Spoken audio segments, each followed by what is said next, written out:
দলীয় লেজুর ভিত্তিহীন ছাত্র রাজনীতি। তো আত্মঘাতী বলতে কাদের? আত্মঘাতী দফাটা কাদের কাছে মনে হয়? যারা দলীয় লেজুর ভিত্তিক ছাত্র রাজনীতি টিকিয়ে রাখতে চায় তাদের। যারা হচ্ছে দীর্ঘ সময় ধরে ডাকসু বন্ধ করে রেখেছে পরিবেশ পরিষদের নাম দিয়ে।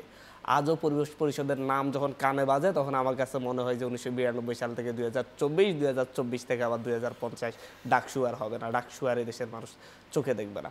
পরিবেশ পরিষদের নাম দিয়ে বাংলাদেশ এটা কোনো মানে হচ্ছে আপনার অথরাইজড বডি না যে হচ্ছে এটা কোনো ডিসিশন নিবে।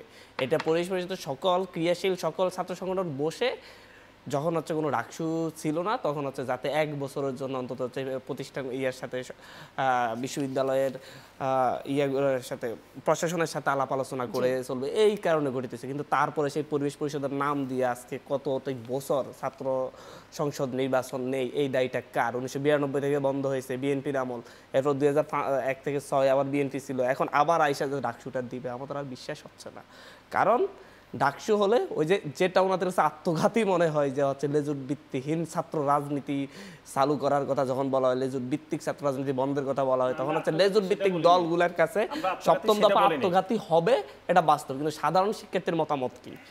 সাধারণ শিক্ষার্থীর জন্য প্রয়োজন ফুল করা হোক, প্রয়োজন হচ্ছে ভোট দেওয়া হোক, এই যে হা না ভোট যে হচ্ছে দলীয় রাজনীতি ছাত্র রাজনীতি চাই নাকি চাই না। বাংলাদেশের যে উচ্চ শিক্ষা প্রতিষ্ঠান রয়েছে বা বিশ্ববিদ্যালয়গুলো যদি বলি, সেখানে ছাত্র সংসদ আমি একটু শেষ করি তারপর নিঃসন্দেহে আপনি বলবেন। সেখানে আপনি কি এটা মনে করছেন যে এরকম দলীয় যে মানে একদম দলীয় বলতে রাজনীতির যে দলগুলো রয়েছে তাদের সহযোগী সংগঠন হিসেবে যে ছাত্র সংগঠনগুলো আছে সেগুলোর বাইরে এমনি ছাত্র সংসদ হওয়া উচিত, এটা মনে করছেন? না না, আপনার কাছে আমাদের সেটা পৃথিবীর অন্য দেশে তো উদাহরণ আছে এরকম। অন্য দেশে আপনার হচ্ছে দলীয় লেজুর ভিত্তিক ছাত্র, যে পশ্চিমা কান্ট্রিগুলোতে দলীয় লেজুর ভিত্তিক ছাত্র রাজনীতি নেই, অন্যভাবে আপনার অবশ্যই হচ্ছে ছাত্র সংসদ ভিত্তিক ছাত্র রাজনীতির কথা বলি। ছাত্র সংসদকে আটকে রেখে দলীয় লেজুর ভিত্তিক ছাত্র রাজনীতি কতটা কুফল বই আনতে পারে 92 থেকে আজ পর্যন্ত আমরা দেখে এসেছি। নিয়মিত গণরুম গেস্টরুম কালচার 90 থেকে চালু, গণরুম গেস্টরুম কালচারের মাধ্যমে মানে হচ্ছে হলগুলোর নিয়ন্ত্রণ নেওয়া, যাতে ছাত্র সংসদ নেই, ছাত্র প্রতিনিধি নেই, যেই দল ক্ষমতায় থাকে তার নেতারাই মনে করে যে হচ্ছে আমি হচ্ছে প্রতিনিধি, আমি হচ্ছে ছাত্রদের নেতা, কিন্তু ছাত্ররা নিজেরা নিজেদের নেতা বাছাই করার কোনো সুযোগ থাকে না। এই দায়টা অবশ্যই হচ্ছে এই যে ছাত্রদলকেও নিতে হবে। কেন হচ্ছে তাদের দল ক্ষমতায় থাকাকালীন থেকে ছাত্র সংসদ নির্বাচন বন্ধ করে দেওয়া হয়েছে, এখন কেন আবার হচ্ছে এই যে আমি বলতেছি এবার যদি 92 কারা ক্ষমতায় ছিল? ক্ষমতা এখানে তো সরকার তো ডাকসু নির্বাচন না না না, ডাকসু নির্বাচন করে এটা জাতি বিশ্ববিদ্যালয় এই দেশের মানুষ জানে বিশ্ববিদ্যালয় কি হচ্ছে না হচ্ছে।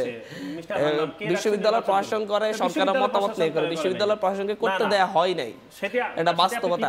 কারণ সেই পরিবেশ সবচাইতে বড় বিষয় হচ্ছে সবচাইতে বড় বিষয় যে দল ক্ষমতায় থাকে সেই দলের ছাত্র সংগঠন চাইলে ছাত্র সংসদ নির্বাচন হতে পারে। কারণ হচ্ছে তারাই হচ্ছে মূলত হচ্ছে সেখানে দখলদারিত্বের রাজনীতি বন্ধ করার, দখলদারিত্বের রাজনীতি তারা বজায় রাখে। দখলদারিত্বের রাজনীতি বন্ধের জন্য অবশ্যই লেজুর ভিত্তিক ছাত্র রাজনীতি বন্ধ হতে হবে।